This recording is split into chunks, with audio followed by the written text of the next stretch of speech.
Hey there, folks. How you doing today? Welcome back to the channel. It has been a while. Sorry about that. We had some stuff going on. Please bear with any of the background racket that you might hear throughout this production. There's stuff going on out there that might be heard in here. Let's not let it stand in the way of the fun that we have in store for you.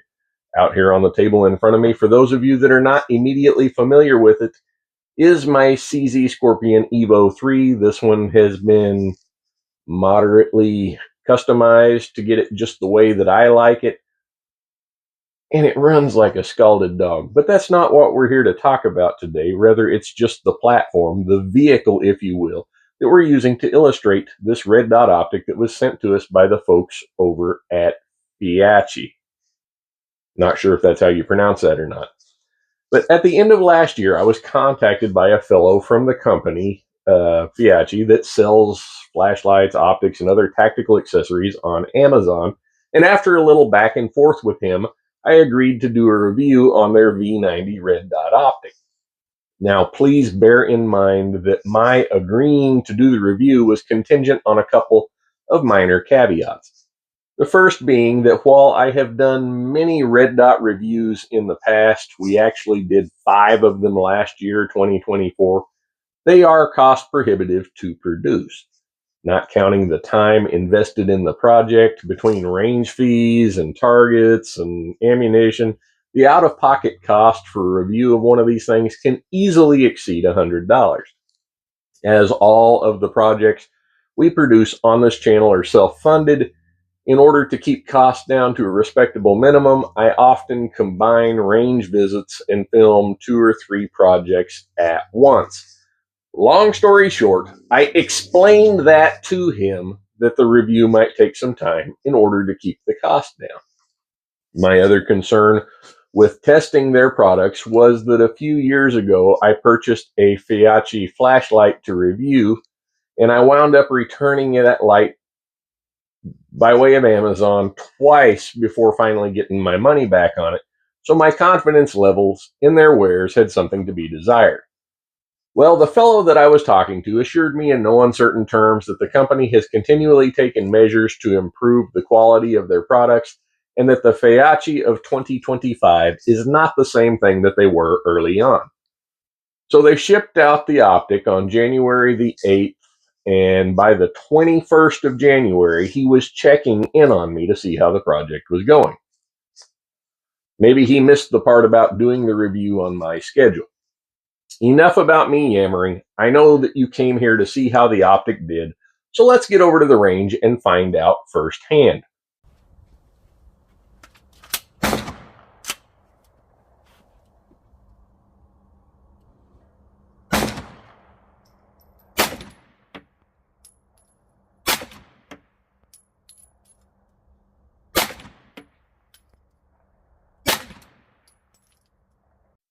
And in an effort to give the optic the best opportunity for success, I mounted it on top of this platform just because it runs so well.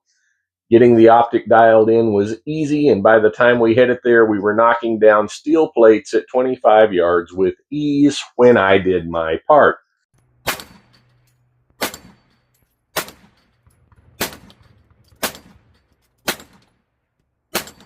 Reaching out to 50 yards on a 12 by 18 inch reduced silhouette was a piece of cake.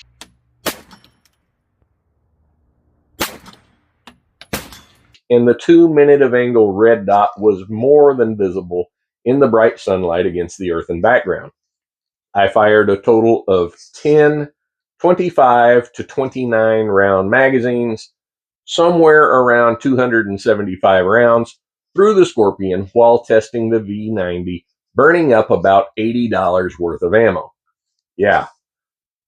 So what are the takeaways? Well, let's start with the good. The price of this optic is very good, under $70, all in with Prime. Now, I think it was $62.99 plus tax. So yeah, right around 69 bucks was what I wound up researching this one and finding out that they're going for. The 2 minute of angle red dot, it was very visible. A 2 minute of angle is kind of a small dot, but I didn't have any problem picking it out at the range. Through the 275-ish rounds of straight blowback recoil on the CZ Scorpion platform, there was no noticeable loss of zero. The Optic includes multiple mounting options with a high-ish mount and a lowish mount included. Now, more on that right now. If you look at this mount, I'll throw up some pictures here, compared to the Gowutar HHC B22 optic that I had mounted on here before we started all this, you'll see that it sits just a little bit higher. The low mount being just a little too high to co-witness with the iron sights on the Scorpion, a problem we do not have with the Gowutar optic that was on here previously. You could look right through the iron sights and see the red dot co-witnessed with it, just in case your battery goes out on your red dot. That's something that I find important. Here's a picture of the difference between those two, so you can see that it's not a lot of difference in height, but it was enough difference to make a difference. And the high mount, which you can see here, is high enough for a modern sporting rifle if you're not too picky. I found that it lined up pretty well with the M-Bus backup iron sights that I have mounted on top of this AR platform that you can see here. If you are into cool little tactical looking plastic cases, then the one that this optic came in might be of some interest to you. As once you mount the optic on a gun, I don't see any reason to put it back in here, but maybe you could find something else to use that for. A lot of people don't realize this, but you can put your weed in there. In addition to the multiple mounts, the optic also came with mounting hardware and tools necessary for mounting it onto your platform, as well as it came with an extra CR2032 battery. Moving on to the bad.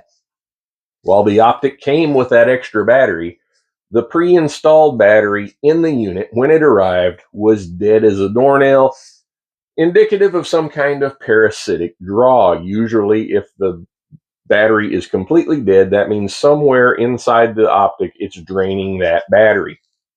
Also, the shake awake feature is more like a bang it on something to wake it up feature.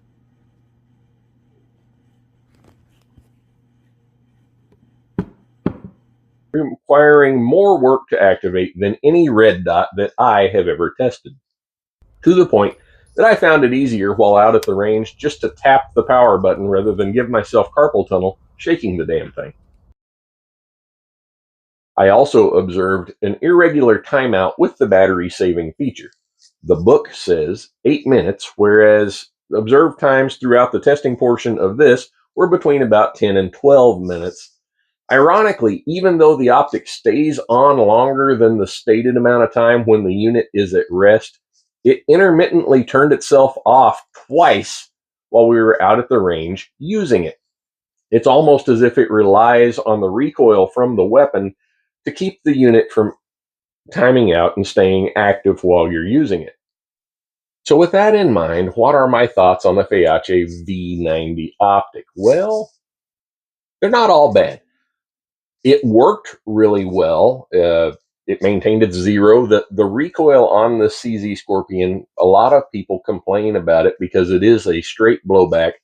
So it kind of feels like a pecan cracker smacking you on the shoulder as it fires. And I figured if anything was going to shake the optic off its zero, this would probably be the thing that might. We didn't have any issues with that. So it's an inexpensive optic that held its zero relatively well, and the red dot was easy enough to see in broad daylight. What more could you ask for on it? Well, the timeout and the shake awake and the battery issue really kind of bother me a little bit. Now, if I were looking for an optic to do some serious social work with, it probably wouldn't be a $70 optic to begin with. I would probably buy something of a little higher quality for that. If I was going to buy a budget optic, I would get one that throughout my testing I had no problems with, and that would be one like the Gowutar HHC B22. But if I was looking for an inexpensive optic to put on something like a training rifle like my Smith & Wesson M&P 1522, something that is only going to be used in training, only going to be used at the range, then I could live with having to reach up and turn it back on when it times itself off during the range sessions. Enough about what I have to think about it. I'd like to know what you think about this optic. Maybe you have one. Maybe you've been looking for an optic and this was one that you had been considering. I'm going to open up the comment section down below now. Let me know what you think. Uh, that's all That's all I've got for this one. So let me know. I'm interested to see in what you folks have to say. And until next time, take care and God bless.